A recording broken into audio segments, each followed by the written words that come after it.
Very good morning my dear students.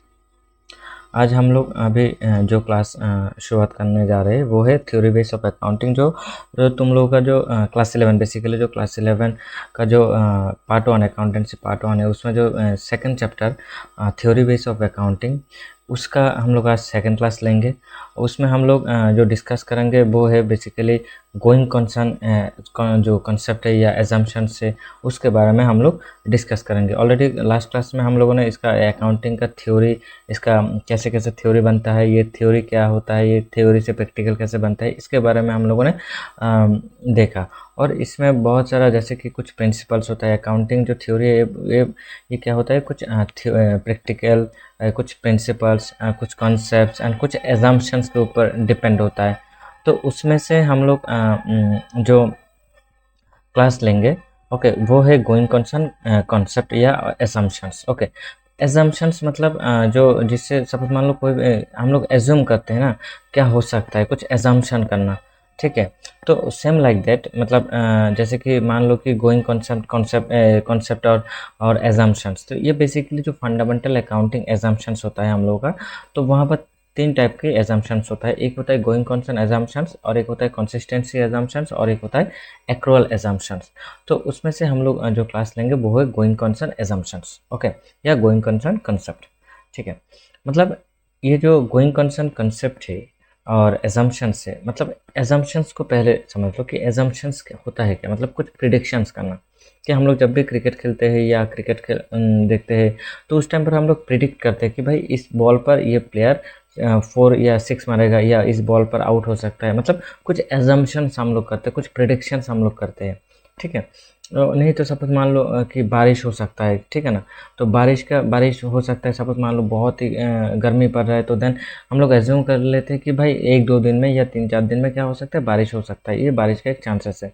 तो ये हम लोग मतलब एज्यूम करते हैं, कुछ कुछ पैरामीटर्स होता है, उसी पैरामीटर के ऊपर ही हम लोग क्या करते हैं कि एजम्पशंस करते हैं। Same like that in business also, okay, business firm में भी क्या होता है, कुछ एजम्पशंस करते हैं कि जैसे कि ये जो फार्म है, ये फार्म मतलब इसका जो ड्यूरेशन है या इसका जो लाइफ टाइम है, मतलब एक दिन के लिए नहीं। सपोज मान लो ये क्या होता है, ये मतलब बहुत सालों तक क्या होगा, ये चलेगा। मतलब एक दिन नहीं, 2 दिन नहीं, मतलब हम लोग प्रिडिक्ट करते हैं भाई ये बहुत दिन तक चलेगा। या नहीं तो सपोज मान लो कोई भी हम लोगों ने मशीन परचेस किया, कोई भी एक मशीन परचेस किया, तो ये मशीन परचेस किया for why, for the suppose मान लो प्रोडक्शन के लिए। तो हम लोग एज्यूम कर लेते हैं कि भाई प्रोडक्शन में ये जो मशीन हम लोगों ने परचेस किया, इसका ड्यूरेशन 1 साल नहीं, इसका ड्यूरेशन मान लो कि 10 ईयर्स, 20 ईयर्स, 15 ईयर्स, कुछ भी हो सकता है। मतलब ये इससे हम लोगों को यूटिलाइजेशन नेक्स्ट 20 अकाउंटिंग ईयर तक क्या होगा, उससे हम लोगों को फ़ायदा मिलेगा, या हम लोग ये जो मशीन से इससे हम लोग 20 ईयर्स तक क्या कर सकते हैं, यूज़ कर सकते हैं। ओके, ये कंसेप्ट है, ठीक है। देन और एक एजम्पशंस क्या मान सकते हो कि भाई ये जो बिजनेस है, ये एक 1 ईयर चलेगा या 2 ईयर चलेगा, 3 ईयर चलेगा, पता नहीं। मतलब ये गोइंग कंसर्न, मतलब चलता रहे चलता रहे चलता रहे, ओके, कंटिन्यूसली क्या हो रहा है, चल रहा है। तो ये एक एजम्पशन, मतलब हम लोगों ने एक एजम्पशन बना लिया कि हम लोगों का बिजनेस जो है ना, वो मतलब ये चलता रहेगा कंटिन्यूसली, कब ख़त्म होगा पता नहीं, ठीक है। तो एक कंसेप्ट होता है यहाँ पर, इसी चीज़ को हम लोग क्या करते हैं, एक अकाउंटिंग पीरियड में डिवाइड कर देते हैं। क्यों? क्योंकि गोइंग कंसर्न कंसेप्ट में मान लो कि मेरा जो बिजनेस, हम लोगों ने सपोज मान लो कोई बिजनेस शुरू किया 1960 में, ओके। सो 1960 में अभी कौन से साल चल रहा है, 26 ईयर्स, लगभग 66 ईयर्स हो गए। मतलब उस टाइम पर हम लोगों ने एज्यूम कर लिया भाई, मतलब ये कंटिन्यूसली चलता रहेगा। तो जिस दिन इसका शुरुआत हुआ और ये कब ख़त्म होगा पता नहीं। तो जब शुरुआत हुआ और जब ख़त्म होगा तो पता नहीं, हम लोग मतलब कब ख़त्म होगा वो पता नहीं। तो हम लोगों ने यहाँ पर कौन से बेस पॉइंट पर यह हम लोगों का प्रॉफिट हो रहा है या लॉस हो रहा है, हम लोग कैसे एज्यूम करेंगे, या हम लोग कैसे कैलकुलेट करेंगे, ओके ना। सो यहाँ पर क्या क्या कर लेते हैं कि गोइंग कंसर्न कंसेप्ट में या एजम्पशंस में, मतलब हम लोग मान लेते हैं कि जो हमारा जो फार्म है ये कंटिन्यूसली चलता रहेगा, ओके, इसको याद रखना। बट ये पूरा कब तक चलेगा पता नहीं। तो जब तक चलेगा मतलब उस टाइम तक हम लोग, जब फिनिश होगा या जब डिसॉल्व होगा, उस टाइम पर हम लोग इसको कैलकुलेट करेंगे, प्रॉफिट या लॉस, या हम लोग का जो अकाउंटिंग जो रिजल्ट्स होगा, क्या पोजीशन से परफॉर्मेंस क्या है, वो हम लोग यहाँ पर नहीं देखते, ओके। बट ये कंटिन्यूसली चलता रहेगा, हाँ, यहाँ पर कुछ ऐसा कंडीशंस आ जाता है कि ये हम लोग मतलब कुछ ऐसा भी कंडीशंस आ जाएगा कि भाई ये क्या होगा, कभी भी टूट भी सकता है, मतलब ये फार्म बिजनेस हम लोग डिसॉल्व भी कर सकते हैं। तो ये कुछ फंक्शंस होता है, ठीक है, इसको याद रखना। ओके, सुनो, सो देखो जो यहाँ पर है वो इसको मस्ट भी लिख लेना। बेसिकली ये जो अकाउंटिंग क्लास 11 के लिए जो बच्चा है कॉमर्स का, उसके लिए तो हेल्पफुल होगा एंड जो बच्चा सीए का प्रिपरेशन कर रहा है, या कोई भी बच्चा सीएमए के लिए प्रिपरेशन कर रहा है, या कोई बच्चा बीकॉम या बीबीए कर रहा है, तो वहाँ पर जो फिनेंशियल अकाउंटिंग है, या फिनेंशियल अकाउंटिंग में जो थ्योरिटिकल पार्ट है, जैसे कि हम लोग जो भी प्रैक्टिकल करते हैं ना, जो हम लोग न्यूमेरिकल्स करते हैं या करेंगे, वहाँ पर जो न्यूमेरिकल्स करते हैं तो वहाँ पर कुछ एजम्पशंस हम लोगों को या कुछ थ्योरी हम लोगों को देखना होता है कि उस थ्योरी के बेस पॉइंट पर ये फॉर्म चलता है, ठीक है। इसी चीज़ को बहुत ही अच्छे से याद रखना होगा। Okay, so now let's start. Okay, देखो, और जो बच्चा पहले का जो अभी तक क्लास नहीं देखा, मस्ट भी वो देख लेना। ओके, और इस सीक्वेंस वाइज प्लेलिस्ट में रह जाएगा, यूट्यूब पर प्लेलिस्ट में रह जाएगा, वो वहाँ से भी तुम लोग आराम से प्लेलिस्ट के देख लेना, और मस्ट भी नोट डाउन करना। Okay, so now in accounting there are many rules, okay, and concepts that help business record and present their financial information correctly। मतलब हम लोग क्या होता है कि अकाउंटिंग में बहुत सारे रूल्स एंड रेगुलेशंस या कॉन्सेप्ट्स एंड प्रिंसिपल्स हम लोग देखेंगे या पढ़ेंगे, तो उसी के बेस पॉइंट पर क्या होता है कि हम लोग जो भी फाइनेंशियल ट्रांजेक्शन्स होता है, जो भी बिजनेस एक्टिविटीज़ होता है, उसको हम लोग क्या करते हैं, इसको हम रिकॉर्ड करते हैं। ओके, एंड देन उसके बेस पॉइंट पर ही क्या होता है कि हम लोग जो फाइनेंशियल रिजल्ट्स निकलते हैं, उससे हम लोग को पता चलता है कि हम लोग मीन्स इधर जो भी यूजर्स होता है, internal users and as well as external users, उनको पता चलता है कि बिजनेस का पोजीशन एंड बिजनेस का परफॉर्मेंस क्या है। ओके, ये चीज़ हम लोग देख सकते हैं। So one of the most जो ये कंसेप्ट एंड एजम्पशंस या प्रिंसिपल्स है, उसमें से एक इम्पॉर्टेंट कंसेप्ट है जिसको हम लोग क्या कहते हैं, गोइंग कंसर्न एजम्पशंस। क्या कहते हैं, गोइंग कंसर्न, मतलब वो गोइंग कंसर्न मतलब ये चलता रहेगा। ओके, ये चलता रहेगा, इसी मतलब ये फॉर्म कंटिन्यूसली चल रहा है। ऐसे ऐसे ऐसे मतलब ऐसे चीज़ को हम लोग क्या कहते हैं, मतलब इसी जो फॉर्म कंटिन्यूसली चल रहा है, इसी को हम लोग कहते हैं गोइंग कंसर्न, मतलब चल रहा है। Okay, so the going concern assumptions means that a business is expected to continue its activities and operations for a foreseeable future। मतलब ये कब ख़त्म होगा पता नहीं, मतलब जब तक हम लोगों के पास मतलब क्या है, कैपेसिटी है, एनर्जी है, सपोज मान लो, तब तक हम लोग क्या कर सकते हैं, ये जो बिज़नेस का जो कैपेसिटी है, बिज़नेस का जो एक्टिवेशंस है, मतलब हम लोगों को बिज़नेस में एनर्जी है, मतलब बिज़नेस को हम लोगों ने एक एक्सपेक्टेशन लगा रही है, भाई बिज़नेस क्या होगा, कंटिन्यूसली चलता रहेगा, ये बिज़नेस क्या होगा, कंटिन्यूसली चलता रहेगा। ओके, सो क्या बोला, डायरेक्टली देखो यहाँ पर, दैट बिजनेस इज एक्सपेक्टेड। तो बिजनेस क्या करते हैं, एक्सपेक्टेशन, उसका एक एक्सपेक्टेशन देता है क्या, टू कंटिन्यू इट्स एक्टिविटीज, मतलब it's activities means is that business activities. Okay, and operation, business operations. Okay, तो ये फॉरसेबल फ्यूचर, मतलब एक लॉन्ग टर्म तक ये चलता रहेगा, एक लॉन्ग टर्म तक क्या होगा, चलता रहेगा। उसी को हम लोग कहते हैं कि इसी जो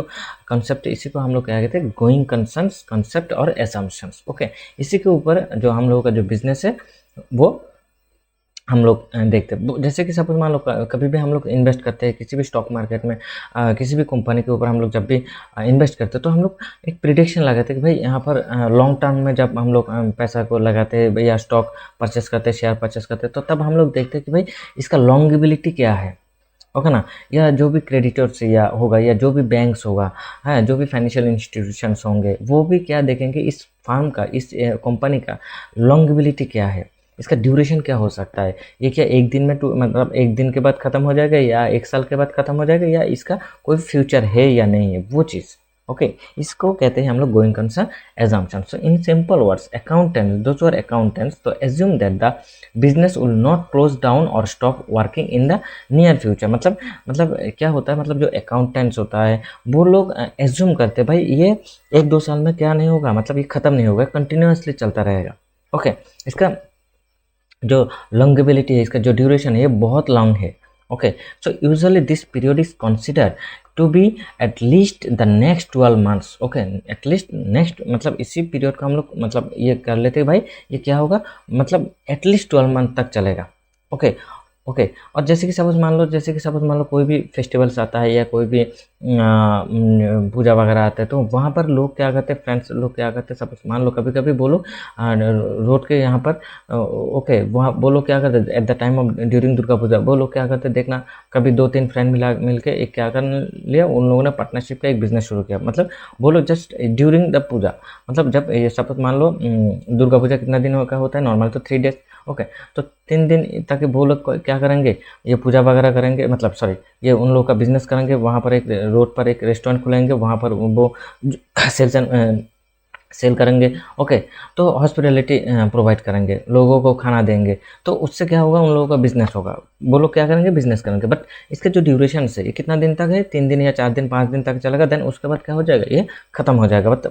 मतलब दुर्गा पूजा भी खत्म हो गया, ये क्या हो जाएगा, ये इसका जो बिजनेस है वो भी बंद हो जाएगा। मतलब यहाँ पर ड्यूरेशन जो है वो बहुत ही कम है, ठीक है। बट ऐसा जो ड्यूरेशन जिसको गोइंग कंसेप्ट में क्या बोल रहे हैं कि इसका ड्यूरेशन क्या होगा, लॉन्ग चलेगा, ओके, लंबा चलेगा, उसी को कहते हैं हम लोग गोइंग कंसर्न्स। ओके, सो इसका जो नॉर्मली जो पीरियडिकल कॉन्सेप्ट है वो क्या बना है, 12 मंथ्स। क्यों, एक अकाउंटिंग पीरियड, मतलब कोई भी बिजनेस जो एक अकाउंटिंग पीरियड चल रहा है, या 1 2 3 4 5 अकाउंटिंग पीरियड तक चलेगा, या उससे भी ज़्यादा चलेगा उसको। बट इसको कैलकुलेशन के लिए हम लोग क्या करते हैं, 12 मंथ या अकाउंटिंग पीरियड को हम लोग यहाँ पर कंसिडर करते हैं। Okay, so one complete operating cycle of the business which ever is longer, जो लॉन्गर होगा मतलब 1 साल या उससे ज़्यादा, जो जिसका ड्यूरेशन लंबा होगा, मतलब 1 साल बाद क्या हो जाएगा, ख़त्म हो सकता है, या 2 साल 3 साल 5 साल तक भी क्या होगा, ये बिजनेस कंटिन्यूसली चलता रहेगा।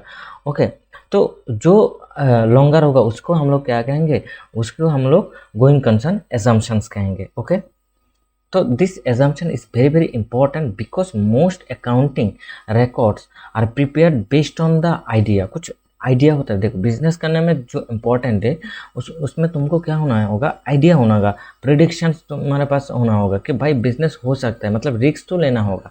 बिजनेस में क्या होगा, बिजनेस में बहुत ही इंपॉर्टेंट वर्ड है क्या, कि भाई बिजनेस में रिस्क लेना होगा। ये किसी भी काम को सीखने के लिए या किसी भी काम को करने के लिए हम लोगों को क्या करना होता है कि रिस्क तो लेना होता है। ओके, तो यहाँ पर भी, तो यहाँ पर जो हम लोग देखेंगे, तो यहाँ पर अकाउंटिंग जो रिकॉर्ड्स होगा, जो हम लोग का जो अकाउंटिंग रिकॉर्ड हम लोग करेंगे, तो वहाँ पर कुछ तो आइडिया होना होगा। ओके, तो उसी के आइडिया के ऊपर बिजनेस को क्या करेंगे, विल कंटिन्यू रनिंग, बिजनेस को क्या करेंगे, कंटिन्यू रनिंग। मतलब तुमने सपोज मान लो बहुत सारा पैसा घर से लेके आए हो, 20 लाख सपोज मान लो लेके आए हो, तो इसको क्या शॉर्ट टर्म में इन्वेस्ट करोगे। भाई शॉर्ट टर्म में क्या होता है, शॉर्ट टर्म में इसको प्रॉपरली यूटिलाइज नहीं कर पाओगे, ठीक है ना। और इसको तुम चाहते हो कि भाई लॉन्ग टर्म तक चले, मतलब लॉन्ग जितना दिन तक चलेगा उतना दिन तक तुम्हारा क्या हो सकता है, प्रॉफिट हो सकता है, या तुम्हारा जो बिजनेस है या तुम्हारा जो कैपिटल है वो क्या होगा, इंक्रीज होगा, ठीक है ना। तो यहाँ पर तुमको वो कंटिन्यूटी रखने के लिए तुमको क्या होना होगा, तुम्हारे पास क्या होना होगा, एक आइडिया होना होगा, बिजनेस के बारे में आइडिया होना होगा, अकाउंटिंग के बारे में आइडिया होना होगा।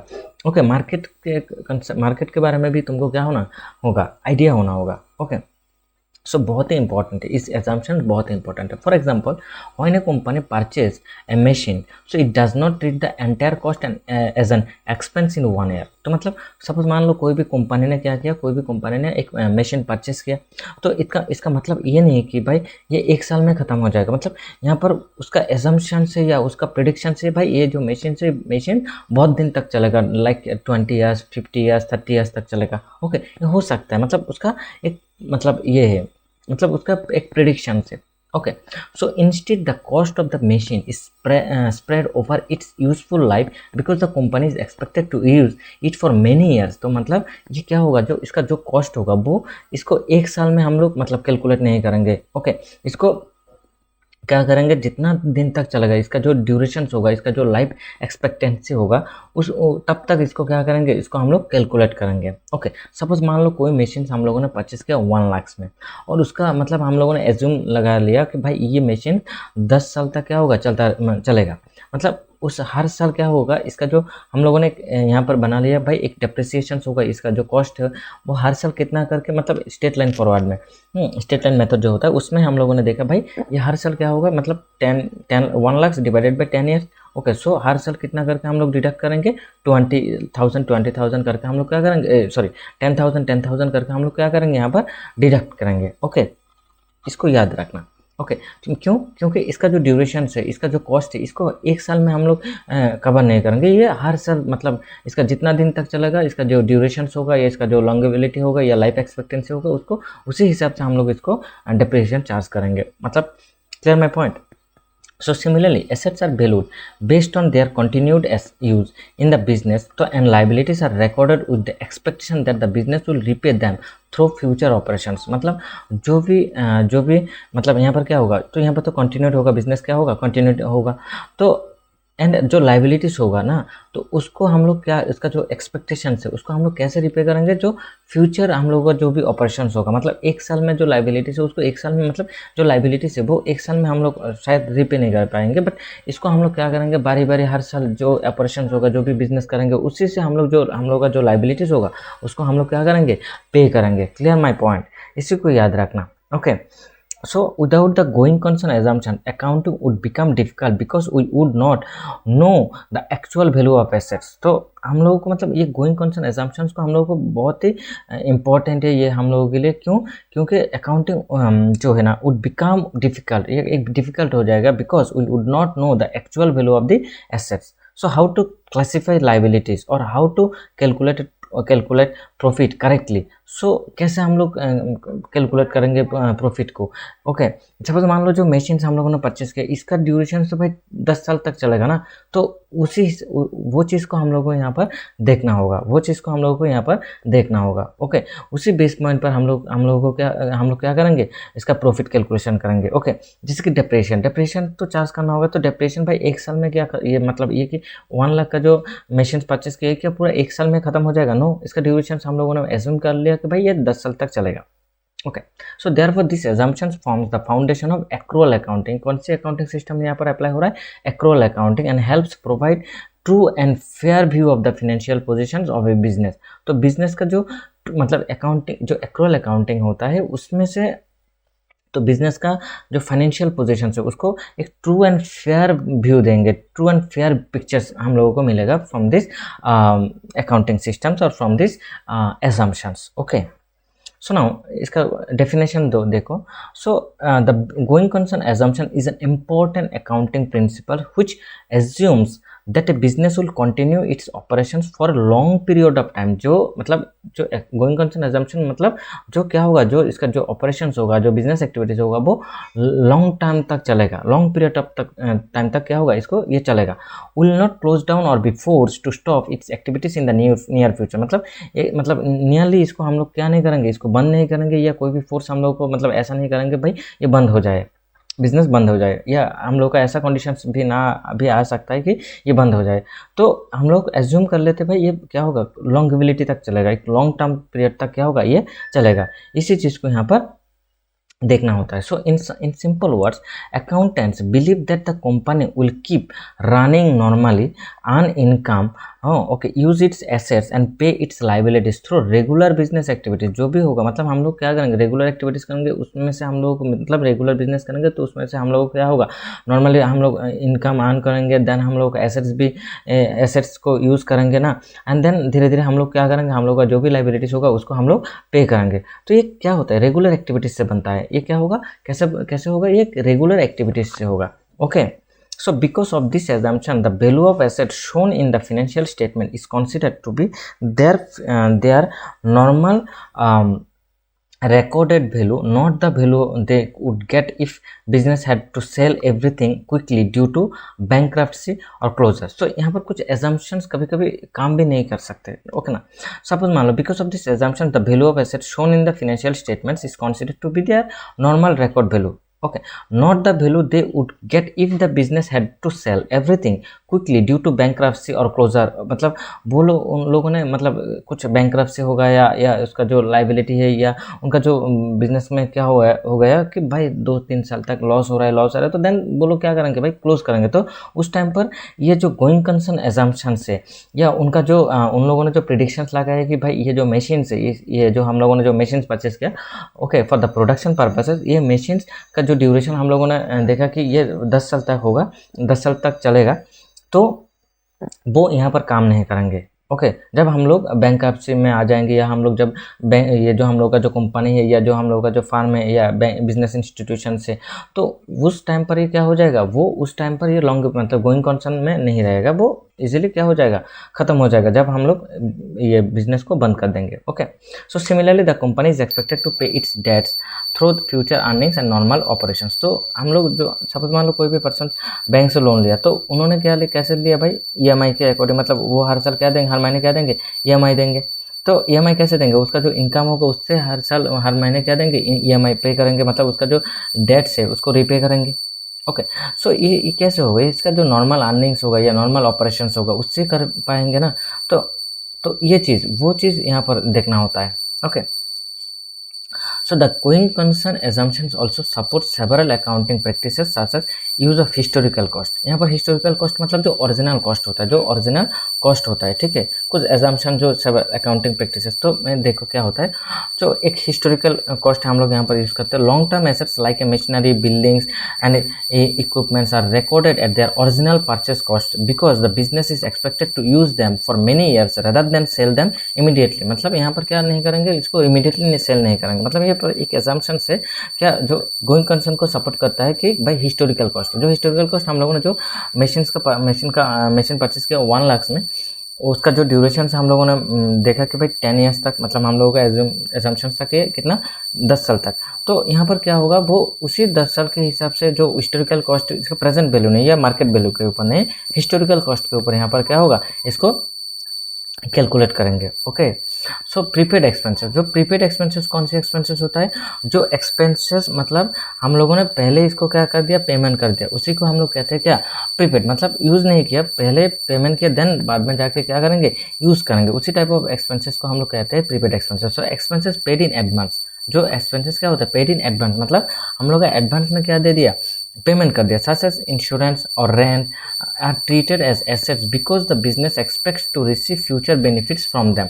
मतलब मान लो कि हम लोगों ने इंश्योरेंस पे किया या रेंट पे किया, मतलब कुछ भी, सपोज मान लो कोई भी पेमेंट हम लोगों ने एडवांस में कर दिया, मतलब एडवांस में कर दिया, मतलब फ्यूचर में जाके हम लोगों को क्या होगा, इसमें से बेनिफिट मिलेगा। ओके, जो इंश्योरेंस हम लोगों ने इंश्योरेंस का तो इंश्योरेंस किया या बिजनेस का इंश्योरेंस हम लोगों ने, सपोज मान लो कोई भी इंश्योरेंस किया, तो उसका बेनिफिट तो उस टाइम पर नहीं मिलता, उस टाइम इसका बेनिफिट कब मिलेगा, जब जब जब जब उसका टाइम आएगा, तब मतलब फ्यूचर में जाके वहाँ से क्या होगा, हम लोगों को इंश्योरेंस का बेनिफिट मिलेगा। ये सपोज मान लो कोई भी हम लोगों ने बिल्डिंग या कोई भी रूम वगैरह हम लोगों ने क्या किया, रेंट लिया, तो उसका जो सपोज मान लो उसने जो लैंडलॉर्ड है उन्होंने बोला कि भाई एडवांस में पेमेंट करना होगा, तो तुम 1 साल के लिए एडवांस में पेमेंट करते हो। तो 1 साल तक मैंने हम लोगों ने क्या कर दिया, मतलब 1 साल का हम लोगों ने एडवांस पेमेंट कर दिया, तो इसका जो बेनिफिट है ये हर महीने क्या होगा, मतलब अप टू नेक्स्ट 1 साल तक क्या होगा, हम लोगों को मिलेगा।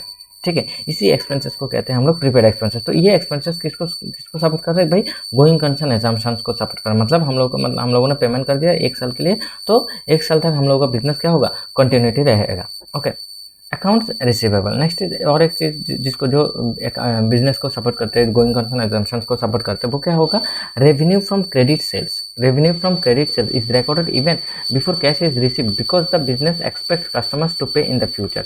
जो हम लोग सपोज मान लो किसी को हम लोगों ने क्रेडिट पर गुड्स सेल्स किया, ठीक है, तो हम लोगों का एक एजम्पशन से यहाँ पर भाई ये इसका जो पैसा है ना वो बाद में हम लोगों को मिलेगा।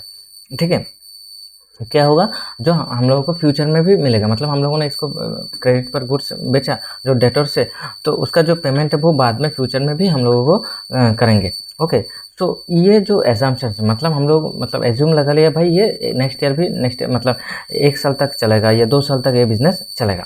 ओके, मतलब एक एजम्पशन से यहाँ पर हम लोगों ने देखा कि सपोज मान लो किसी को हम लोगों ने लोन दिया, तो लोन सपोज उसने बोला कि भाई 2 साल तक 2 साल बाद पेमेंट करेंगे, तो 2 साल तक हम लोगों को क्या मिलेगा, सपोज मान लो यहाँ पर हम लोगों को क्या मिलेगा, एक इंटरेस्ट मिलेगा, हर मतलब हर महीने क्या होगा, हम लोगों को एक इंटरेस्ट मिलेगा। तो ये जो चीज़, इसी को हम लोग मतलब ये चीज़ किसको सपोर्ट कर रहा है, गोइंग कंसर्न एजम्पशंस को सपोर्ट कर रहा है। Okay, so therefore the going concern assumptions provides the foundation for preparing financial statements and helps business measures assets, liabilities, incomes and expenses in a meaningful way।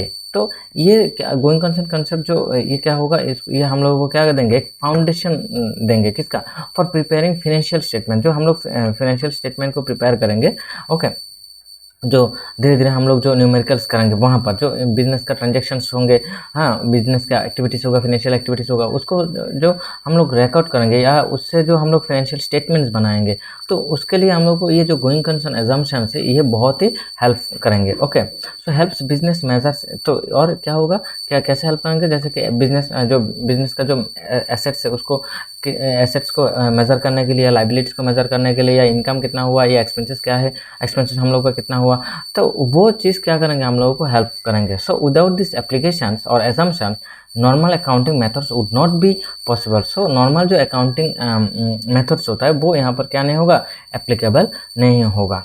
ठीक है, so going concern assumption is very very important in this case. Okay, मान लो ये जो normal accounting हम लोग करेंगे तो वहाँ पर ये बहुत ही इंपॉर्टेंट होता है। या नॉर्मल जो बिजनेस करेंगे तो वहाँ पर हम लोगों का जो बिजनेस के जो फ्यूचर के बारे में होगा ना, तो वहाँ पर जो गोइंग कंसर्न एजम्पशंस है वो बहुत ही हेल्पफुल, मतलब बहुत ही हेल्प करेंगे। ओके, नेक्स्ट इसका कुछ फीचर्स होता है गोइंग कंसर्न एजम्पशंस का, क्या होता है, बहुत कुछ इसका फीचर्स होता है। तो फीचर्स मतलब क्या होता है, तो फीचर्स मतलब क्या होता है, जो फीचर्स मतलब सपोज मान लो कि तुम्हारे पास एक मोबाइल फ़ोन है, तो मोबाइल फ़ोन पर क्या क्या क्या कर सकते हो, कॉल कर सकते हो, कॉल रिकॉर्डिंग कर सकते हो, वीडियो कर सकते हो, या फ़ोटो खींच सकते हो। ठीक है ना, तो आधा सोशल मीडिया हैंडल कर मतलब यूज़ कर सकते हो, यूट्यूब देख सकते हो ना। ये क्या है, ये एक फीचर्स है। ये क्या है, एक फीचर्स है। तो same like that going concern assumptions में भी कुछ ऐसा फीचर्स होता है, जैसे कि इंडिफाइनाइट लाइफ एक्सपेक्टेशंस। तो यहाँ पर जो लाइफ एक्सपेक्टेशंस है वो इंडिफाइनाइट है, not a definite. Okay, the first features of the going concern assumption is that a business is expected to continue its operations for an unlimited period of time. मतलब बहुत मतलब limited नहीं, unlimited. मतलब यहाँ पर हम लोग इसको क्या नहीं कर पा रहे, डिफाइनाइट मतलब डिफाइन नहीं कर पा रहे भाई, इंडिफाइनाइट मतलब कब तक चलेगा पता नहीं, but unlimited period of time. इसी को यहाँ पर क्या होगा, वो unlimited period of time. Okay, so it is assumed that the company has no immediate plan or need to close down, okay, sell all its assets or reduce its business activities significantly। मतलब यहाँ पर जो company है या जो business organisation है या business farm है, वो एज्यूम्स करते हैं कि भाई it is assume that the company has no immediate plan, उसका कोई इमीडिएट प्लान नहीं है, और नीड टू क्लोज डाउन मतलब बिजनेस को क्लोज करे, ऐसा कोई उनका कोई प्लान नहीं, या सेल ऑल एसेट, जो भी एसेट्स होगा उसको सेल कर देंगे, या reduce it's business activity significantly. मतलब जो बिजनेस है उसका जो बिजनेस ऑपरेशन है या एक्टिविटीज़ है वो तुरंत बंद कर देंगे, ऐसा नहीं। या उसका जो सेल होता है वो सपोज मान लो हर दिन वो 500 सपोज मान लो यूनिट गुड्स प्रोडक्शन करते हैं ना, उसको 500 यूनिट गुड्स सेल करते हैं। तो ये एक दिन में मतलब उसने सोचा कि नेक्स्ट मैं बंद कर दूंगा, तो 2 दिन मतलब हर दिन क्या कर रहे 50-50 करके मतलब यूनिट्स क्या कर रहे रिडक्ट कर रहे, तो ये नहीं करेंगे ना, यहाँ पर ये चीज़ नहीं होगा। तो ये यहाँ पर क्या होगा, मतलब ये कंटिन्यूसली रहेगा भाई, 500 यूनिट सेल हो रहा है, मैं ट्राई करूँगा और भी ज़्यादा सेल्स हो, मतलब ये चीज़। तो ये बिजनेस एक्टिविटीज़ को मतलब कम कर देंगे, वो नहीं। ओके, सो ये होता है। मतलब यह क्यों, क्योंकि इसका जो मतलब एजम्पशन है या एक्सपेक्टेशन है वो अनलिमिटेड है, मतलब अनलिमिटेड पीरियड ऑफ टाइम तक क्या होगा, ये बिजनेस चलता रहेगा। Okay, However, this does not mean that the business will exist forever। मतलब ये फार्म से बिजनेस से क्या होगा, एग्जिस्ट ले लेंगे, सॉरी एग्जिट ले लेंगे। Okay, exist forever, it simply means that based on current conditions management expect the business to continue operating normally in the future। मतलब जो करंट सिचुएशन है या करंट जो कंडीशन है उसके ऊपर जो मैनेजमेंट है, तो मैनेजमेंट एक एक्सपेक्टेशन लगाएंगे कि भाई ये बिजनेस हम लोग अच्छा चल रहा है, तो इसको क्या करना होगा, इसको अच्छा ही मतलब चलते रहो, तो मतलब वो लोग चलाएंगे। ओके, कंटिन्यूटी रखेंगे। तो वो जो चीज़ है ना, इसको कहते हैं हम लोग मतलब गोइंग कंसर्न एजम्पशंस, मतलब कंटिन्यूसली चल रहे हैं। तो इसका क्या है, कंटिन्यूटी, वो यहाँ पर नॉर्मल जो बिजनेस ऑपरेटिंग है एक्टिविटीज है वो क्या हो रहा है, कंटिन्यूटी में रह रहा है। Okay, for an example a manufacturing एक company purchase a new machine. तो मैन्युफैक्चरिंग कंपनी क्या कर रहे हैं, एक न्यू मशीन वो परचेज कर रहे हैं। Okay, the company records the machine as a long term assets because it expects to use the machine for many years to produce goods, not because it plans to close the business soon। Okay, मतलब उन लोगों का जो machines उन लोगों ने purchase किया भाई, उससे उन लोगों का जो एक्सपेक्टेशन है या उन लोगों का जो एजम्पशन है वो क्या होगा, कंटिन्यूटी। मतलब इससे क्या होगा, मतलब मेनी ईयर्स तक, लगभग सपोज मान लो 5 ईयर्स 10 ईयर्स तक क्या होगा, इसमें से हम लोगों को प्रोडक्शन में मतलब ये जो मशीन है इसमें से हम लोगों को मतलब यहाँ इसमें से हम लोग क्या कर पाएंगे, प्रोडक्शन कर पाएंगे। ओके, तो वो चीज़ ये क्यों, क्योंकि हम लोगों ने देखा भाई ये इस मार्केट का पोजीशन भी अच्छा है, या बिजनेस का कंडीशन भी अच्छा है, बिजनेस एक्टिविटीज़ भी अच्छा है, एंड जो मशीन है वो भी क्या दे रहा है भाई, प्रॉपरली प्रोडक्शन कर रहा है। तो हम लोगों का जो एजम्पशन है यहाँ पर, ये एजम्पशन नहीं कि भाई हम लोगों ने तुरंत बंद कर देगा, नो, यहाँ पर कंटिन्यूटी हम लोग रखेंगे भाई, ये लॉन्ग टर्म तक चलेगा। ओके, तो यहाँ पर इसी को कहते हैं इंडिफाइनाइट लाइफ एक्सपेक्टेशन। क्यों, क्योंकि यहाँ पर क्या होता है, एक अनलिमिटेड लाइफ टाइम पीरियड होता है। ओके, इसी को यहाँ पर याद रखना। नेक्स्ट है एसेट्स वैल्यूएशन बेसिस। तो यहाँ पर एसेट का जो वैल्यूएशन होता है, यहाँ पर एसेट्स को भी हम लोग क्या करते हैं, वैल्यूएशंस करते हैं। Okay, so the going concern assumptions affects how assets are valued in accounting. So यहाँ पर एक एजम्पशन लगा था कि कैसे हम लोग इसको वैल्यूएशन करेंगे, जो एसेट्स होगा उसको हम लोग कैसे वैल्यूएशन करेंगे। Okay, since the business is expected to continue. Okay, वो लोग क्या चाहते हैं कि भाई बिजनेस को कंटिन्यूटी रखे, उसका एक्सपेक्टेशन से। Assets are recorded based on their normal use in business activities rather than immediate selling price. मतलब ये जो नॉर्मल यूज हो रहा है, मतलब नॉर्मल यूज में क्या हो रहा है, जो हिस्टोरिकल कॉस्ट हम लोग यहाँ पर अप्लाई कर रहे हैं, वो यहाँ पर इमीडिएट सेलिंग प्राइस नहीं होगा, जो मार्केट प्राइस है वो नहीं, वो जो हम लोगों का जो हिस्टोरिकल कॉस्ट था या ओरिजिनल कॉस्ट था, उसके हिसाब से हम लोग क्या करेंगे, यहाँ पर कैलकुलेट करेंगे। Okay, long term assets such as buildings, okay, machinery and equipment are generally recorded at their historical cost, means is that original purchase cost, historical cost means is that original purchase cost। Okay, and their value is gradually reduced through depreciation over their useful life। मतलब जो depreciation का एक chapter भी आएगा तुम लोगों को। सो यहाँ पर क्या होगा, depreciation over their useful life. मतलब यहाँ पर जो डेप्रिसिएशन हम लोग कैलकुलेट करेंगे, या जो भी बिल्डिंग्स होगा, जो भी मशीनरीज होगा, या जो भी डिफरेंस लॉन्ग टर्म एसेट्स होंगे, तो उसको हम लोग उसके ऊपर वो हिस्टोरिकल कॉस्ट के ऊपर हम लोग क्या करेंगे, कैलकुलेशन करेंगे। तो हिस्टोरिकल कॉस्ट के ऊपर हम लोग कैलकुलेशन करेंगे, मतलब यहाँ पर जो कैसे करेंगे, हर साल इसके ऊपर जो यूजफुल लाइफ टाइम, जो यूजफुल लाइफ है उसके ऊपर जो डेप्रिसिएशन होता है, जो जैसे जैसे हम लोग यूज़ करते हैं, तो क्या होता है, यूज़ करो व ना करो, डिप्रेशन में हम लोग देखेंगे, डिस्कस करेंगे, डिप्रेशन का एक चैप्टर आएगा वहाँ पर। तो डिप्रेशन में हम लोग क्या देखते हैं, डिप्रेशन में मतलब यहाँ पर हम हर साल क्या होगा कि जो भी मशीन, सपोज तुम्हारे पास जो मोबाइल फ़ोन से, या तुम्हारे पास जो भी साइकिल से, या सपोज मान लो बाइक है या गाड़ी है, जो कुछ भी हो सकता है तुम्हारे पास, तो वो क्या होता है, तो तुम लोग यूज़ कर रहे हो, तो देन धीरे धीरे जितना यूज़ कर रहे हो, तो पहले जैसा था ना, वो धीरे धीरे वो क्या हो जाएगा, कम हो जाएगा।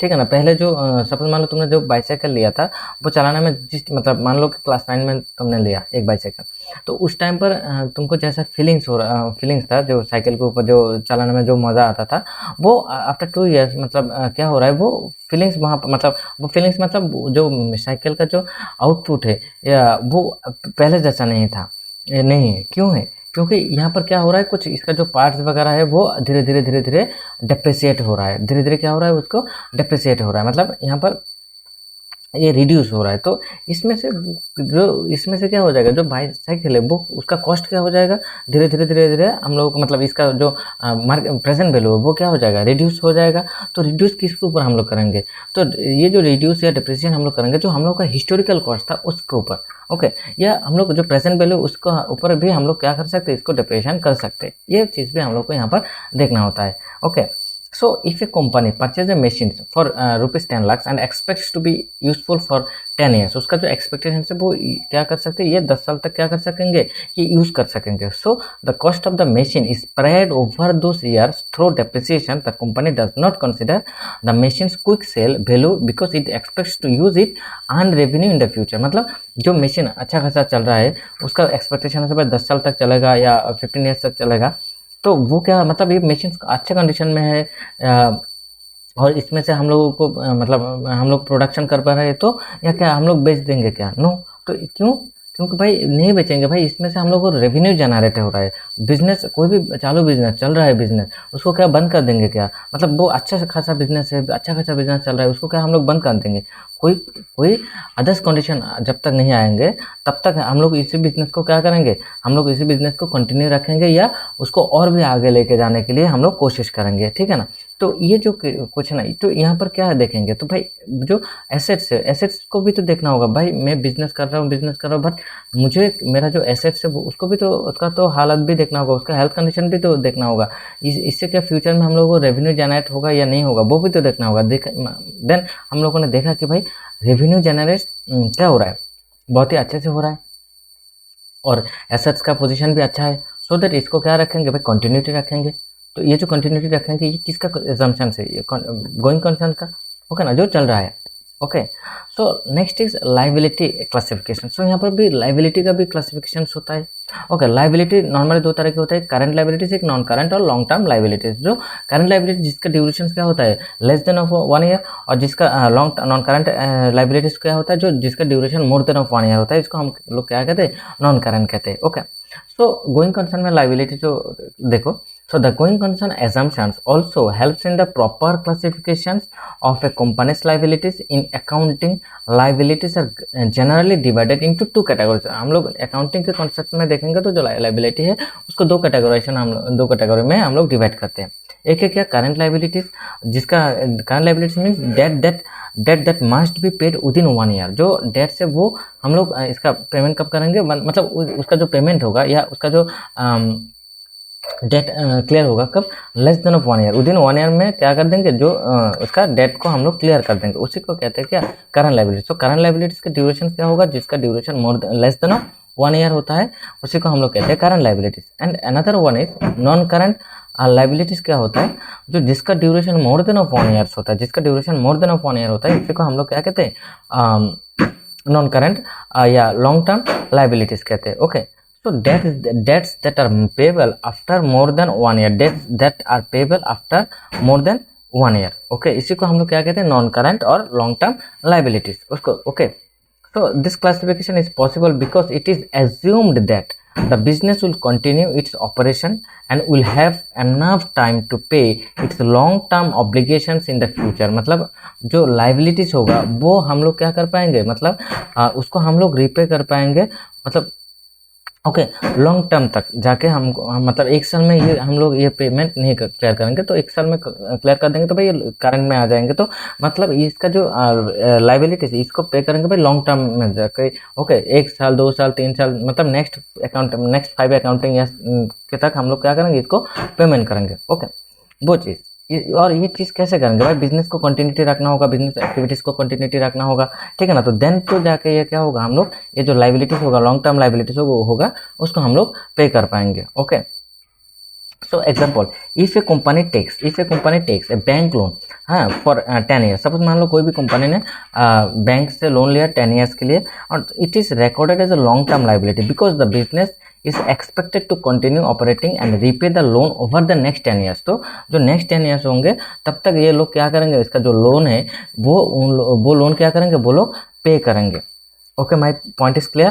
सो ये चीज़ इसी को मतलब कैसे करेंगे भाई, इसका जो ड्यूरेशन से या जो बिजनेस का मतलब बिजनेस का भी वो जो लोग है ना, वो जो लोन ले रहा है क्यों ले रहा है भाई, मतलब बिजनेस को एक्सटेंड करने के लिए। ओके ना, तो बिजनेस को एक्सटेंड करने के लिए या बिजनेस एक्टिविटीज़ को चलाने के लिए या कंटिन्यूटी रखने के लिए वो लोग क्या करेंगे, लोन ले रहा है। तो लोन को कैसे रिपे करेंगे, मतलब उन लोगों ने भाई लोन लिया, मतलब मुझे तो क्या करना होगा, इसको पे करना होगा। तो मैं जो रिपे करूँगा तो कैसे करूँगा, मुझे तो मेरा जो बिजनेस है उसको तो कंटिन्यूटी रखना होगा ना। तो कंटिन्यूटी रखूँगा तो वहाँ से मुझे क्या होगा, इनकम होगा। तो उसी इनकम से मैं क्या करूँगा, जो लोन है उसका अरे उसका जो EMI वगैरह आएगा उसको हम लोग क्या करेंगे, रीपे करेंगे। क्लियर है।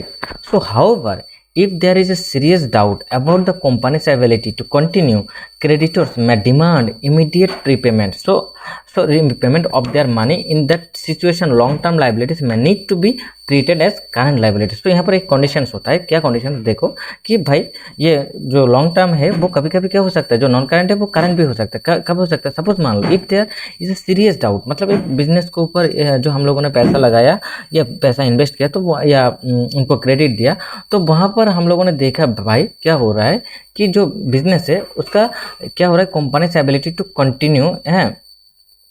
if there is serious doubt about the company's ability to continue, मतलब ऐसा कंडीशन आ गया, मतलब हम लोगों ने देखा भाई ये बिजनेस को क्या नहीं कर पाएंगे, कंटिन्यू नहीं रख पाएंगे। तो वहाँ पर जो लाइबिलिटी था, जो लॉन्ग टर्म लाइबिलिटी था, वो लॉन्ग टर्म लाइबिलिटी को क्या करना होगा, तुरंत पेमेंट कर देना होगा।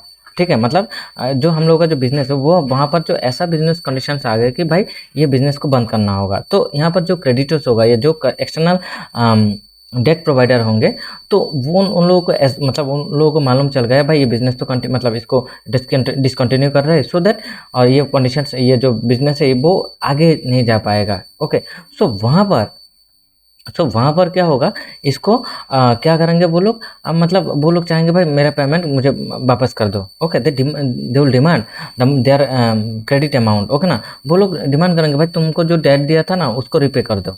ओके, सो क्रेडिटर्स में demand immediate repayment of their money. तो वो लोग क्या चाहेंगे, जो क्रेडिटर्स होंगे भाई, जो भी बैंक्स या फाइनेंशियल इंस्टीट्यूशन होंगे जो डेट दिया हम लोगों को, वो लोग क्या चाहेंगे भाई तुम तुरंत मेरा जो पैसा है वो दे दो। कैसे दोगे, तुम बिजनेस को बेचोगे तो बेच के वहाँ से दे दो।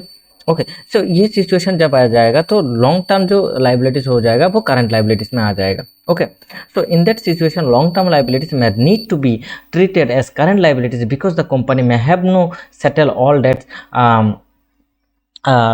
quickly. Okay, ये चीज को याद रखना, current liabilities because the company may have to settle all debts. Okay, quickly वो लोग क्या चाहेंगे भाई, वो लोग क्विकली इसको सेटल करना चाहेंगे, क्यों, वो लोग डिसकंटिन्यू करना चाहते हैं। तो यहाँ पर ये जो एजम्पशन है ये काम नहीं करेंगे मान। ओके, सो ये जो लॉन्ग टर्म लाइबिलिटीज का जो एजम्पशन है वो यहाँ पर काम नहीं करेंगे। Okay, so deferral and accrual accounting, और एक होता है क्या, deferral and accrual accounting.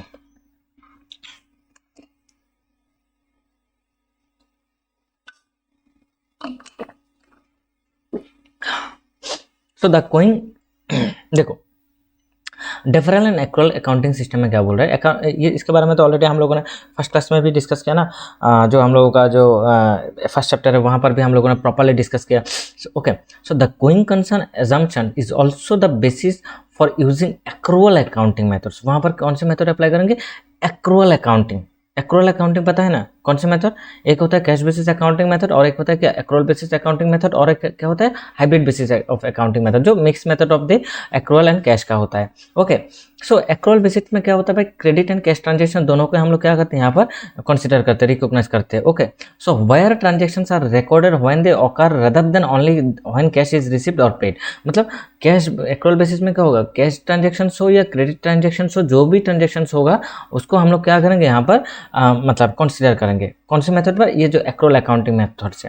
So this assumption allows business to record items such as, okay, तो जो एक्रूअल बेसिस में हम लोग कर रहे हैं, मतलब किसी को हम लोग क्रेडिट में सेल्स कर रहे हैं, मतलब यहाँ पर क्या हो रहा है कि भाई बिजनेस क्या होगा, कंटिन्यूटी रहेगा।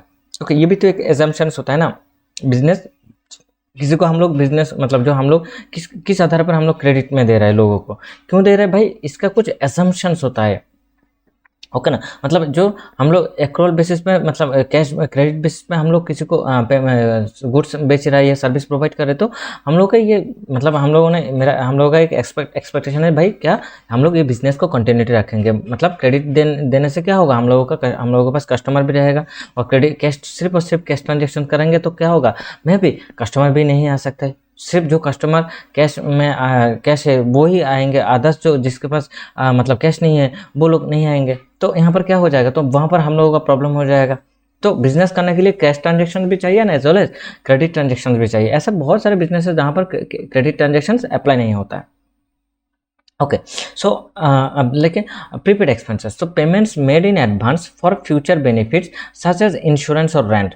Okay, suppose prepaid expenses already हम लोगों ने बताया कौन सी एक्सपेंसेस, जो एक्सपेंसेस मतलब हम लोगों ने क्या दे दिया भाई, जो एक्सपेंसेस हम लोगों ने एडवांस में दे दिया उसी को हम लोग क्या कहते हैं, प्रीपेड एक्सपेंसेस। उसको हम लोग क्या कहेंगे, प्रीपेड एक्सपेंसेस। उसी एक्सपेंसेस को हम लोग क्या कहेंगे, प्रीपेड एक्सपेंसेस कहेंगे। ओके, जैसे कि सपोज मान लो तुमने किसी भी सपोज मान लो घूमने गए हो, सपोज पुरी, सपोज मान लो तुम कहाँ गए हो, पुरी। तो पुरी जाकर भाई तुम कहाँ से हो, त्रिपुरा से हो, तो तुम त्रिपुरा से कहाँ गए हो, पुरी में। तो पुरी जाकर वहाँ तो तुम्हारा कोई ये नहीं, हाउस वगैरह कुछ नहीं है, होम नहीं है, कुछ नहीं है, तो तुम कहाँ रहोगे, तो तुम किसी ना किसी होटल में जाके रुकोगे। तो होटल में जब जाओगे तो तब तुम सपोज मान लो क्या दे दिया तुमने, बोला उसने बोला कि भाई तुम यहाँ पर रेंट लेना चाहते हो, रूम लेना चाहते हो, सो दैट तुमको क्या देना होगा, एक दिन का या 50% या 2 दिन का तुमको क्या दे देना होगा, जितना दिन रहोगे उतना दिन का तुमको पेमेंट दे देना होगा।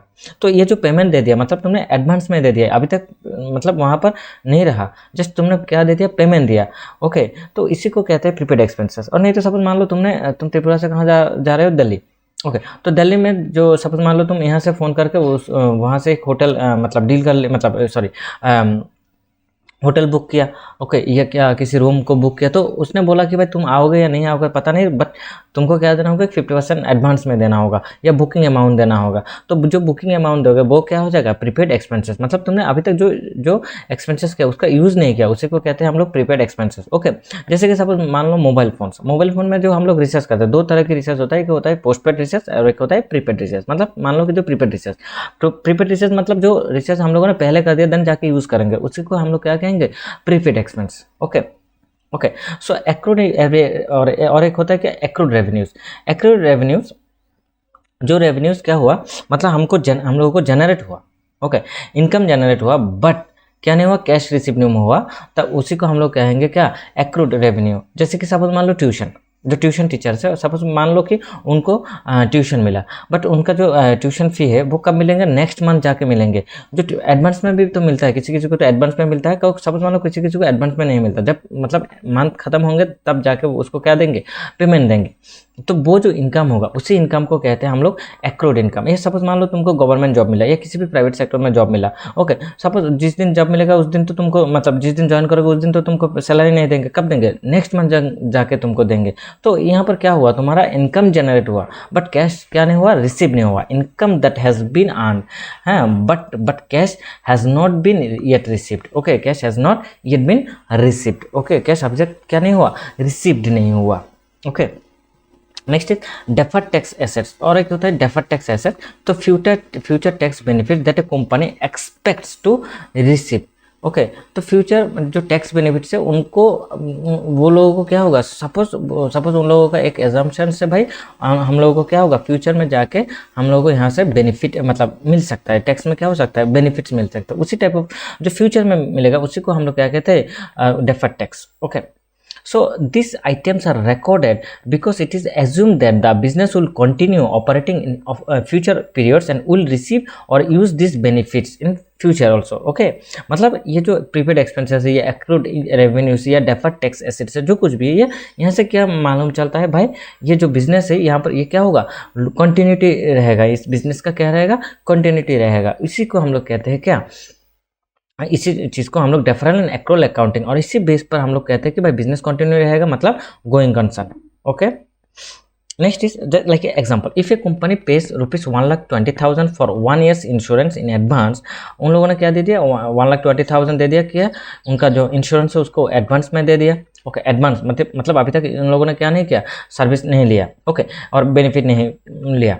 सो the entire amount is not treated as an expenses on the payment date. जिस दिन उसको मतलब पेमेंट किया उस दिन इसको मतलब एक्सपेंसेस नहीं दिखा भाई, ये एडवांस में नेक्स्ट ईयर के लिए दिया। सपोज मान लो अभी 26 है, 26 के साथ उन लोगों ने 26 का पेमेंट किया, एज वेल एज उसके साथ क्या दे दिया, 27 का भी पेमेंट दे दिया। Okay, so instead it is recognized gradually over the year because the company expects to continue operating and receive insurance benefit during that period also. Okay, इस चीज़ को यहाँ पर याद रखना। Okay, so if a suppose मान लो if a business is going to close soon, जो मान लो या जो सपोज मान लो, और एक उसका जो मतलब ऑपोजिट होता है, सपोज मान लो जो क्या होता है, if a business is going to close soon this future benefits would have no value. उसका कोई फ्यूचर वैल्यू नहीं होगा, मतलब जो हम लोगों ने क्या दे दिया, हम लोगों ने मतलब ऑलरेडी ये जो बिजनेस है इसको हम लोगों ने क्या कर दिया, बंद कर दिया, तो इसका जो फ्यूचर बेनिफिट्स होगा, जो इंश्योरेंस का फ्यूचर बेनिफिट्स होगा, वो हम लोगों को नहीं मिलेगा। Okay, and such items would need to be removed और रिटर्न ऑफ इमीडिएटली। उसको क्या करना होगा, इसको रिमूव करना होगा, और नहीं तो रिटर्न ऑफ करना होगा कब, इसी टाइम पर, इसी अकाउंटिंग पीरियड में हम लोगों को क्या करना होगा, इसको रिटर्न ऑफ करना होगा। Clear my point? Now, therefore, the going concern assumption is essential for proper liability classification and for applying accrual accounting principles and in financial reporting। जो financial हम लोग रिपोर्ट बनाएंगे तो वहाँ पर प्रॉपरली हम लोग को जो लाइबिलिटी उसको क्लासीफाई करना होगा, एंड एज वेल एज जो उसको प्रॉपरली मतलब अप्लाई करना होगा कौन से मेथड पर, accrual accounting principles को यहाँ पर भी देखना होगा। जो accrual accounting principles हम लोगों ने ऑलरेडी डिस्कस किया, जो पहले वाला जो प्ले लिस्ट है वहाँ पर भी जाके देख लेना। क्लास 11 अकाउंट्स का जो इंट्रोडक्शन टू अकाउंटिंग है वहाँ पर जो हम लोगों ने ऑलरेडी डिस्कस किया, वहाँ पर पूरा प्लेलिस्ट में पूरा सब ईच एंड एवरी टॉपिक्स हम लोगों ने डिस्कस किया। ओके, और कोई भी टॉपिक्स मिस हो गया, सपोज मान लो हो सकता है और तुमको नहीं मतलब तुम लोगों को नहीं समझ में आया, तो मस्ट भी कमेंट पर बोल देना है, नहीं तो व्हाट्सएप या फ़ोन या टेलीग्राम पर भी बोल सकते हो, देन मैं इसको क्लियर कर दूंगा। Okay, next is management responsibility to assess going concern. So यहाँ पर कुछ मैनेजमेंट का भी तो रेस्पॉन्सिबिलिटी देखो, बहुत मैंने हर वीडियो में, हर लेक्चर में, हर क्लास में बोलता हूँ कि मैनेजमेंट का रेस्पॉन्सिबिलिटी बहुत ही इंपॉर्टेंट है किसी भी इंस्टीट्यूशंस को चलाने के लिए, किसी भी सेक्टर्स को चलाने के लिए, किसी भी सोसाइटी को चलाने के लिए, किसी भी सोसाइटिकल फॉर्म को चलाने के लिए हम लोगों को मैनेजमेंट बहुत ही इंपॉर्टेंट है। या इवन फैमिली को भी चलाने के लिए, फैमिली को बैलेंस को जो हार्मनी होता है, फैमिली का जो हार्मनी है उसको मेंटेन करने के लिए भी हम लोगों को एक प्रॉपर मैनेजमेंट होना होगा। तो मैनेजमेंट का यहाँ पर जो गोइंग कंसर्न एजम्पशन है, यहाँ पर एक प्रॉपर रिस्पॉन्सिबिलिटी है, जो रिस्पॉन्सिबिलिटी मैनेजमेंट को प्ले करना होता है। ओके, किसी भी इंस्टीट्यूशंस का मैनेजमेंट खराब होगा तो देन वो इंस्टीट्यूशन सबसे पहले ख़त्म हो जाएगा। मैनेजमेंट बहुत ही इंपॉर्टेंट होता है, मैनेजमेंट का रोल बहुत ही इंपॉर्टेंट होता है। मैनेजमेंट मतलब like you are a CEO, you are a MD, you are a फलाना ढमकाना, और तुमने सोचा भाई मैं जो भी सोचूंगा वो वैसे हो जाएगा। नो, तुमको पूरा मार्केट को एनालिसिस करना होगा। तुमको जो तुम्हारा जो एम्प्लॉयज है या तुम्हारा जो फार्म का पोजिशन है उसको सब कुछ तुमको देखना होगा, एंड क्या हो सकता है फ्यूचर कॉन्सेप्ट के बारे में भी देखना होगा, सब कुछ डिटेल में तुमको देखना होगा, ठीक है, और बहुत ही एडवांस में रहना होगा। Okay, so now according to accounting standards, the management of a company has the responsibility to evaluate whether the business can continue its operation in the future or not। मतलब जो बिजनेस मैनेजमेंट का एक बहुत important role यहाँ पर play होता है कि उनका जो रिस्पॉन्सिबिलिटी है क्या, वो लोग एवोलेट करते हैं कि whether the business can continue और नॉट।